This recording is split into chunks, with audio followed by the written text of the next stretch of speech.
शिव शव को देखता है, शव शिव को नहीं देख सकता है। वो जो मरा हुआ व्यक्ति जिंदा हुआ व्यक्ति को नहीं देख सकता है।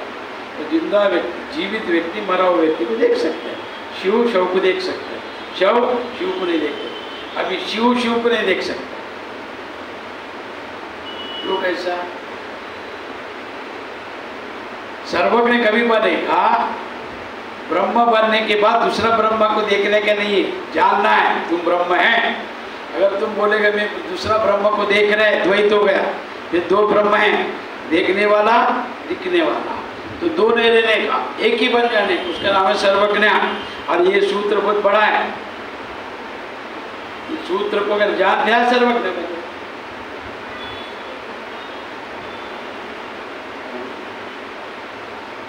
शिव शिव को नहीं देख सकते। अभी शिव शव को देख सकते, शिव को कैसे नहीं देख सकते?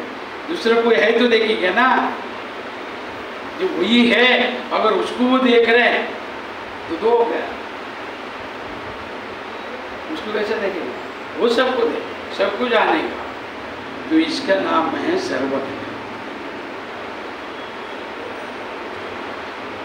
ये सर्वज्ञ पीठाधिपति शंकराचार्य, और वो सदा आनंद, सदा आनंद में रहने वाला, सदा शांत हो, रमते, और वो रमण करता है। इसके लिए जो साधु संत होता है ना, वो रमण क्यों करता है, भ्रमण क्यों करता है? कि ये ज्ञान को प्रचार प्रसार करना, कि सबको ये ज्ञान पता चले, सब इसको जाने और अज्ञान से, अंधश्रद्धा से मुक्त हो। तो इसके लिए प्रचार करता है। मगर प्रचार में भी बहुत विघ्न है। शंकराचार्य को अनेक विघ्न है। कि मत मतांतर का खंडन करना सुलभ नहीं, उनको भी जेल दिया गया, तंत्र किया, मंत्र किया, अपमान किया, क्या नहीं किया। तो इसके लिए जो सदा रमते यत्र कुत्र चित्ता आत्मवत् सर्वभूतेषु, जो आत्मा को सब में देखता है, उसका नाम है सर्वज्ञ। और सर्वज्ञ पीठ का अधिपति जगद्गुरु शंकराचार्य। यत्रेव तिष्ठते स्वापि स देशं पुण्य भजन मुक्तस्य लक्षणं देवी तवाग्रे कथितं मया। ये पार्वती, ये उमा, ऐसा प्रभुजा रहता है, वह स्थान पुण्य तीर्थ है, जो सर्वज्ञ मूर्ति है। जो आत्मा को जाना वही सर्वज्ञ है। बाकी जो भी आप जान रहे हैं वो प्राकृतिक विषय है और नाशवान विषय है और क्षणिक विषय है। उसे केवल आपको कीर्ति, धन, वो सब मिलेगा, मोक्ष मिलेगा। तो ये सर्वज्ञत्वात् जो जाने यत्र वा तिष्ठते स्वापि, जो सर्वज्ञ मूर्ति ब्रह्मज्ञानी जो देश में है, वो पुण्य भजना, वो पुण्य तीर्थ है। जो देश में है, जो स्थान में है, ये देवी। और तुम्हारे समक्ष मैंने मुक्त पुरुष का लक्षण कहा, और ये तुम्हारे सामने पार्वती तुमको क्या बताया कि मुक्त, जो मुक्त है, तो उनका लक्षण बताया। ये उनका लक्षण होता है कि वो सर्वज्ञ है, इसीलिए वो सबको जानता है। तो तीर्थ का अर्थ क्या है? पवित्रता, पवित्र करने वाला, पवित्र। तो पवित्र का अर्थ क्या है?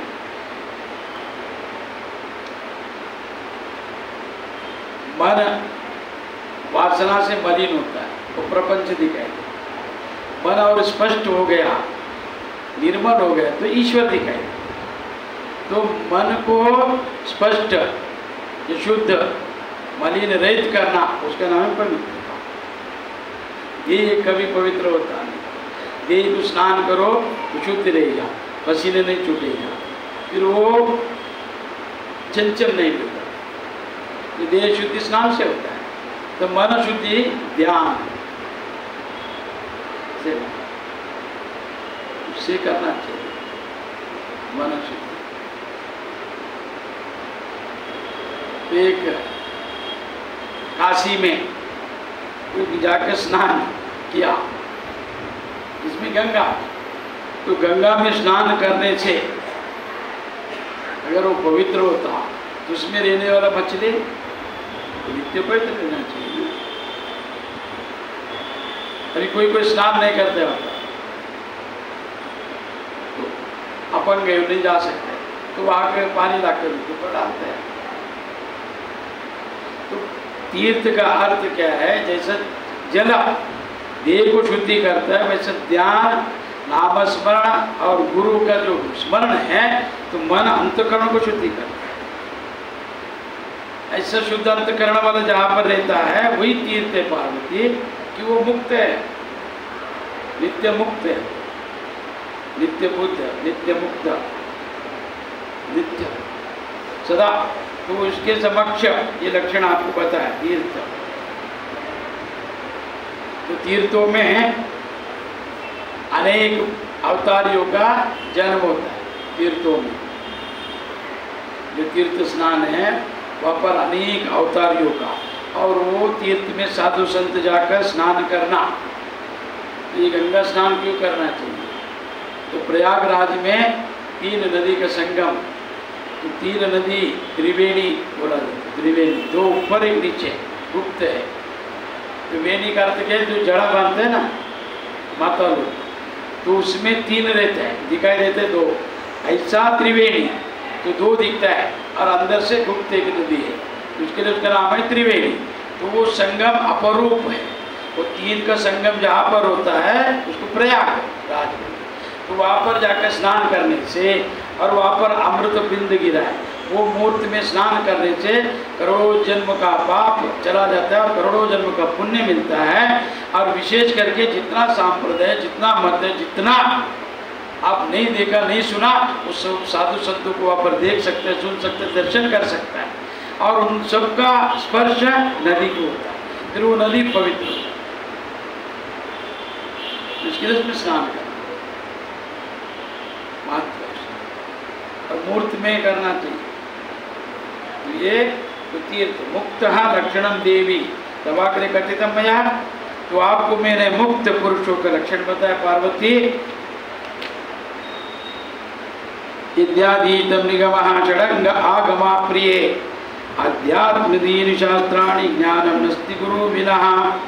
ये प्रिय, ये पार्वती, मनुष्य चाहे 4 वेद पढ़ ले, 4 वेद पढ़ ले, वो पढ़ सकता है, क्यों? अभी का वेद के 500,000 श्लोक है। तो शास्त्रों में ऐसा लिखा है कि एक वेद में 25 लाख श्लोक है। तो 25 लाख तो अभी दिखता नहीं, इतना बड़ा ग्रंथ है, उतना व्याख्यान और नासा सूत्र, एक ही 100 अक्षर से एक शब्द बनता है, इसके लिए उच्चारण कर नहीं सकते, उतना कठिन है समझना, उच्चारण करना। और अभी तो वो सब लुप्त हो रहे, उसको बचाना है तो वेद का पाठ करना। वेद अगर पढ़ ले, 4 वेद को 6 अंग पढ़ ले, वेदों का 6 अंग है, शिक्षा, निरुक्ता, कल्पा, छंदसु, ज्योतिष का 6 अंग है, तो वो भी वो जान ले। आगमा प्रिय, आगमा शास्त्र शिव जी ने जो बताया, श्रेष्ठ इतना 64 ग्रंथ बताया पार्वती को। तो गुरु गीता उसे अलग है, गुरु गीता, विज्ञान वैरव सब अलग है। तो ये आगमा शास्त्र भी पढ़ ले। अध्यात्मा आदि दीन शास्त्राणि ज्ञान नस्ति गुरु। अध्यात्म शास्त्र यदि अन्य सर्वशास्त्र पढ़ ले, कितना भी है ग्रंथ अन्य सांप्रदाय के, सब गुरु के बिना ज्ञान नहीं मिलता। गुरु के बिना ये वेदांत समझ नहीं आएगा। तो कितना भी पढ़ ले, 4 शास्त्र से जितना क्या भी, तो बिना गुरु का ज्ञान संभव नहीं है पार्वती। आत्मज्ञान उसके लिए गुरु चाहिए। शिवा पूजरतो वापि विष्णु पूजरतो अथवा गुरु तत्ववीन तेज सर्वम व्यर्थमयी। तो ये पार्वती शिव जी पूजा में रहो, आप शिव का पूजा करो या विष्णु का पूजा करो, किंतु गुरु तत्व के ज्ञान से रहित जो भी पूजा, जो भी जप तप यज्ञ दान सब व्यर्थ है। पहला की वह पूजा बिना गुरु का, बिना दीक्षा का, बिना जाना जो गुरु का या शिव का पूजा करता है तो फल अपेक्षित करता है, उसमें फल का अपेक्षा रहता, अन्य कुछ भी नहीं। बिना गुरु तत्व का जाने बिना विष्णु पूजा करता है तो भी फल अपेक्षा से करता है, नाम कीर्ति सिद्धि, पर वहाँ पर आत्मज्ञान कुछ भी नहीं, रत्ती भर भी नहीं है। और गुरु तत्व को विहीन चाहा, गुरु तत्व को जाने बिना किया हुआ शिव पूजा, विष्णु पूजा, यज्ञ, जप, तप, दान, ये सब निष्फल है। वो गुरु तत्व को जानने के बाद जो करता है उसमें एक भाव रहता है, क्या कि ये मेरा स्वरूप है और ये मैं हूँ, ऐसा भावना से करता है। वहाँ पर द्वैत भावना नहीं रहता है, एकत्व रहता है। तो ये अध्यात्म जगत में सब द्वैत है, विचारों में, आचरण में, दृष्टि में, बोलने में, सुनने में, तो बिना द्वैत का सिद्ध नहीं होता है। और अध्यात्म बिना अद्वैत का सिद्ध नहीं होता है। अपने को द्वैत में एक देखना है, अनेकत्व में एकत्व को देखने का जो तत्व है गुरु तत्व है, शिव में, विष्णु में, सब में दिखाता है। वो ये सर्व सुलभ और सर्वसम्मत मोक्ष को देने वाला ऐसा सरल जो मार्ग है वेदांत, अन्य नहीं। तो वेदांत बताने वाला गुरु के बिना पार्वती गुरु तत्व विहीन चाह चेता सर्वम व्यर्थमयी, सब व्यर्थ कि वहाँ पर जो अपना दान है या पूजा है, जो भी विधि विधान है, उसमें एक स्वार्थ है, काम कीर्ति या फल का अपेक्षा से करता है। इसके लिए सर्वम तस्य परम कर्म गुरु दीक्ष प्रभावात गुरु लाभात सर्वलाभो गुरु ही नस्तु बलिशः। ये देवी पार्वती गुरु ही दीक्षा के प्रभाव से, तो दीक्षा का अर्थ क्या है? कोई देह बदलता नहीं, कोई इंद्रिया बदलता नहीं है, केवल अंतकरण में जो अज्ञान है, जो अज्ञान अंधकार के स्वरूप में है, अंधकार इन्हें वस्तु लेकर भी दिखाई नहीं देते, जैसा अभी अंधेरा किया तो सब है वह दिखाई नहीं देता, ऐसा स्वरूप से सिद्ध है, बुद्धि सिद्ध नहीं है। बुद्धि नहीं जानता है कि आत्मा ही परमात्मा है, तो उसको बताने का गुरु तत्व है, गुरु दीक्षा। दीक्षा का अर्थ क्या है? दिव्य दीक्षा, ये जो प्रकाश आने के बाद अंधेरा प्रकाश में लय हो जाता है, जैसा वस्तु वैसे दिखाई देता है, यहाँ पर कोई परिवर्तन नहीं होता है, कोई लाके देता नहीं गुरु, ये लो ये मोक्ष है, कोई वस्तु नहीं देने के लिए, कोई विधि नहीं, अनुभव क्या कि आत्मा ही परमात्मा स्वरूप है, उसका नाम है दीक्षा, उसके लिए लिया जाता है। और मनुष्य ये अगर लिया सर्वलाभ, उसने धनपति, भूपति, श्रीपति, प्रतिष्ठावान बना रहेगा, पर जिसमें ज्ञान नहीं आत्मा का, वो नर जन्म पशु समान, पशु में जो है वही व्यवहार, और उनका पास एक विवेकत्व है, इसमें मनुष्यत्व में सोचने का बुद्धि, बोलने के लिए वाणी और आलोचना करने के लिए बुद्धि और मन, जानने के लिए, अनुभव करने, ये विशेष दिया ईश्वर ने मनुष्य को। तो इसके लिए मनुष्य सर्वम यत् फलम, अगर उसको सफल होना है कर्मा गुरु दीक्षा प्रभावात, तो अगर गुरु माना है तत्व से, वास्तविक मोक्ष अपेक्षी, वास्तविक मोक्ष चाहिए, गुरु क्या है? ये तो गुरु क्या कुछ पूछा, कुछ हुआ नहीं, तो गुरु छोड़ दिया, तत्व को छोड़ दिया, निंदा नहीं, उसके शिष्य अंतकरण से जानने के लिए, मानने के लिए नहीं, जानने के लिए, तत्व जानने के लिए, सर्वम यत् सफलम कर्म, उसका कर्म सफल होने के लिए, प्रारब्ध नाश होने के लिए, वो दीक्षा प्रभाव। तो जो वस्तु अंधेरे में दिखता नहीं, प्रकाश में दिखाई देता वह है, वो लाना देना नहीं, प्राप्ति रूप प्राप्ति है। ईश्वर जीव के रूप में उसी देह में है, वो जीव नहीं है, देव है, ऐसे जानना है। वो जानने के लिए वेदांत है, श्रवण मनन निधिध्यास। और मन उसमें बीच में आ रहा है, चंचल है मन बुद्धि, उसके लिए योग है, फिर सिद्धि के लिए कर्म है। ऐसे ये विभाग है। पर ज्ञान सर्वोपरि, ज्ञान से मुक्ति, ज्ञान के अलावा दूसरा कोई मार्ग नहीं है मोक्ष के लिए। सिद्धि अलग है, तो सिद्धि आप जैसा आपका अनुकूलता, आप में निष्ठा, बल, बुद्धि, तो अलग अलग विधि है। तो ज्ञान सर्वमतेन ज्ञान भीना मुक्ति लभेना। कोई भी मत हो, बिना ज्ञान का मोक्ष नहीं है। और ज्ञान सर्वोपरि सर्वत्र है, और वो सत्य है। ज्ञान सत्यम ज्ञानम अनंतम ब्रह्म, वो सत्य ज्ञान प्रकाश है, प्रज्ञान है। तो उसको दीक्षा ऐसा नाम दिया है, दीक्षा प्रभावात। जो प्रज्ञा है समझ में आएगा तो गुरु लाभत सर्व लाभ, गुरु मिला तो गुरु गुरु लाभ।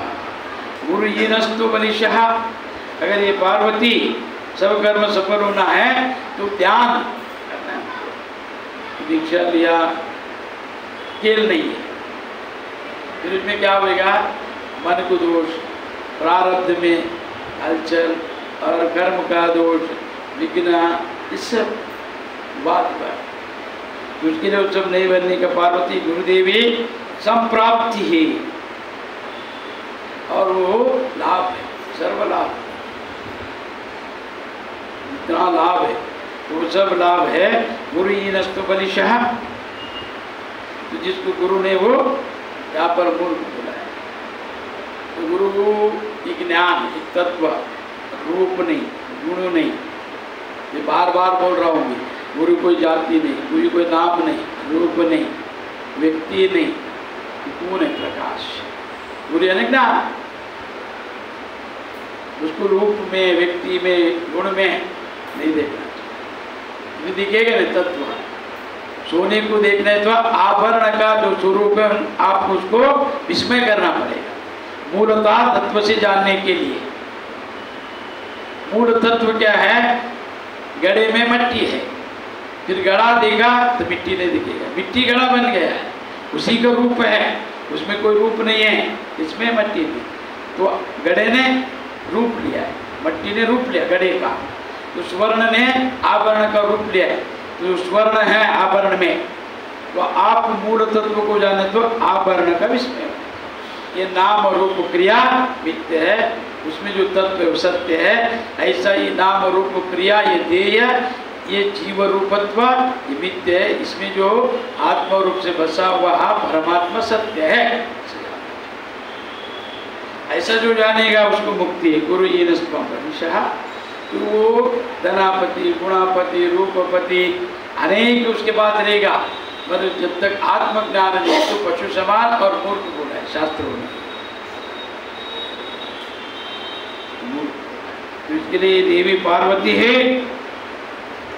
तस्मात् सर्व प्रयत्नेन सर्वसंग विवर्जिता विया यशास्त्रम जालानि गुरुमेव समाश्रितः।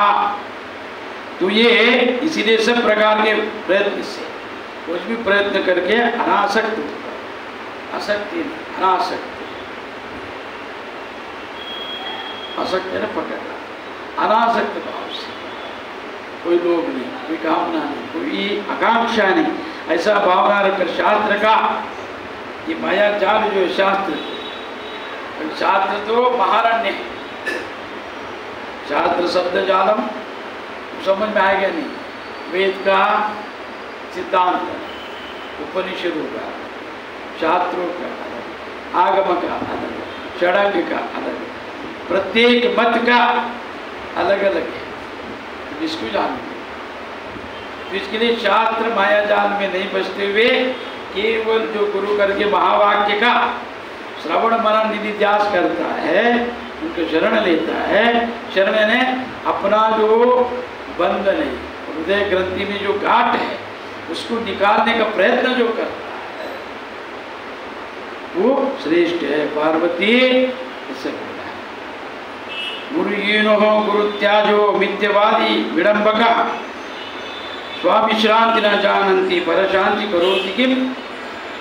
ज्ञान रहित मिथ्या बोलने वाले, जो ज्ञान रहित मतलब आत्मज्ञान नहीं है और मिथ्यवाद करने वाले, मिथ्या बोलने वाले, झूठ बोलने वाले और दिखावा करने वाले गुरु का त्याग कर देना चाहिए। जिसको तत्व का बोध लेना चाहिए, सत्य से प्रचार देना चाहिए। केवल प्रचार नहीं, प्रचार से जनसंख्या बढ़ सकता है, उसका लाभ नहीं। विचार से प्रचार देने से तो वहाँ पर सत्य भी टिका रहेगा, धर्म भी टिका रहेगा और धर्म का आचरण। केवल मिथ्यावाद ज्ञान रहित प्रचार देने वाला वो झूठ बोल सकता है, पक्षपाती रह सकता है, जिसके लिए वो सब नहीं देना चाहिए, वैसा त्याग देना चाहिए। और क्योंकि जो अपना शांति पाना नहीं है तो जिसको अपना स्वरूप का बोध होना चाहिए, ज्ञान होना चाहिए, नहीं जानता वह दूसरे को क्या शांति देगा, नहीं दे सकता ना। तो शांत भी रहना चाहिए, इतना भी शांत मत रहो उछल दे कोई, मूर्ख समझे, अज्ञानी समझे, शांत चाहिए। शांत गुरु लक्षण है, गुरु शांति है। और कब अशांत होते, जब है ना सागर शांत रहता है, वायु स्पर्श करने से लहर उड़ जाता है। तो कुछ भी अगर विषय अज्ञान अविद्या झूठ स्पर्श करे तो क्रोधित होता है। ये क्रोध किसी का नहीं, कोई भी कर सकता। सत्य के लिए तो अवश्य करना चाहिए।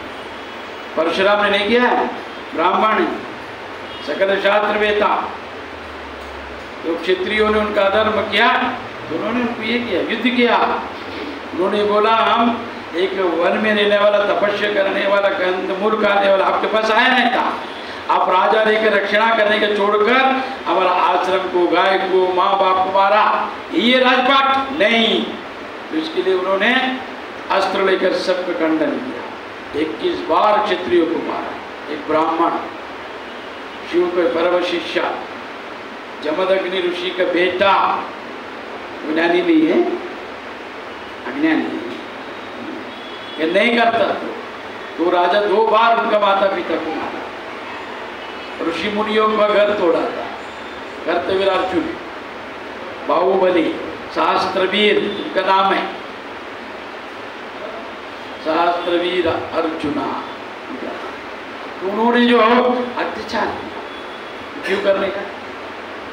तो उन्होंने पूछा कि मेरे गाय वापिस दो, और तुमने जो आश्रम को नष्ट किया क्यों, कारण बताओ, और ये मेरा माता पिता को क्यों मारा, वृद्धों को बताओ। ये बाहुबली है, राजा है करके उन्होंने किया। वैसा अपने शास्त्र में गुरु हो, शिष्य हो, सब कुछ नियम है, अपना एक सीमा है, सब कुछ शिक्षा दी है। ब्रह्मदेव को पूजा से वंचित किया है, ऐसा कुछ नहीं। राम हो, कृष्ण हो, गुरु हो, शिष्य हो, स्त्री हो, पुरुष हो, अपना अपना प्रारब्ध कर्म के अनुसार उनको फल मिलता है। बराती जो करे तो कुछ नहीं, तो गुरु का लक्षण ही शांत है, और शांति को भंग करे तो शांत। धर्म रक्षण करना है तो, खुद का रक्षण करना है तो, अगर चुप रह के मरना है, बाद में फोटो पूजा करके रहे तो चलेगा।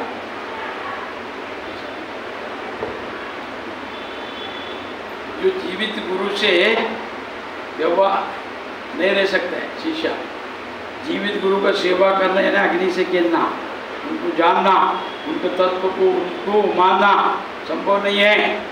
हाँ, मरने के बाद सब पूजा करेगा, गुरु रहता नहीं ना बोलने के लिए, तो वैसा नहीं करना। क्यों